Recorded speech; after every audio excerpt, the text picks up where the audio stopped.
Arnold Dupuis était ce qu'on appelle communément un type sans histoire. Fonctionnaire discret dans une mairie de province, il avait la particularité d'éviter les situations inconfortables avec un talent quasi artistique.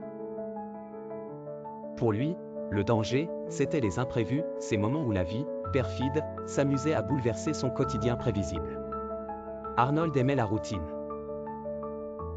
Il se réveillait chaque matin à 7h12 précisément, mangeait un croissant au beurre pas feuilleté, trop compliqué, et caressait son chat, Gustave, avant de partir au travail. Gustave, quant à lui, n'était pas un chat affectueux comme ceux qu'on voit dans les publicités pour croquettes. Non, Gustave avait cette mine perpétuellement indignée, comme s'il était outré d'avoir été adopté par un humain aussi banal qu'Arnold. Ce mardi matin-là, tout commença normalement, ou presque. Arnold, toujours aussi rigide dans son emploi du temps, réalisa avec effroi que son croissant était trop croustillant. Un détail insignifiant pour beaucoup, mais pour Arnold, c'était un présage de mauvais augure. C'est le début de la fin, marmonna-t-il en observant le croissant comme s'il allait lui sauter à la gorge. Gustave, de son côté, observait son maître avec une condescendance féline. Le chat savait que, d'ici peu, quelque chose de vraiment ridicule allait se produire. Il était comme ça, Gustave, il flairait les catastrophes avec une précision déconcertante. En sortant de son appartement, Arnold croisa sa voisine, Madame Truff. Une vieille dame au regard perçant et à la canne tapotant sans cesse le sol, comme pour rappeler au monde sa présence imposante malgré son âge. « Arnold, mon petit, vous avez l'air nerveux aujourd'hui.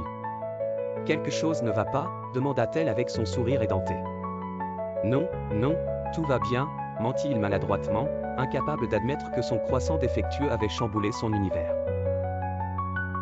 Madame Truff le fixa, plissant les yeux comme si elle cherchait à percer ses pensées les plus secrètes. Vous savez, la vie a une manière étrange de nous jouer des tours quand on s'y attend le moins. Faites attention aujourd'hui, il y a quelque chose dans l'air. Arnold frissonna. Il n'aimait pas les prédictions mystiques.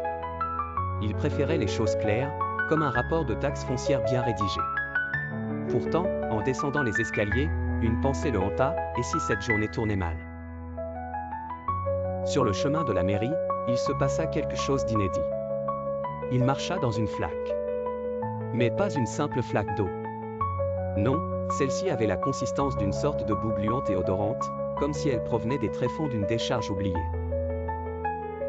Les passants le regardèrent avec un mélange de pitié et d'amusement, tandis qu'il tentait de sauver ses chaussures en sautillant maladroitement sur une seule jambe. En arrivant à son bureau, Arnold essaya de se remettre de cette mésaventure. Il tapota ses dossiers avec une minutie compulsive, comme pour se rassurer. Mais la journée n'allait pas se calmer pour autant.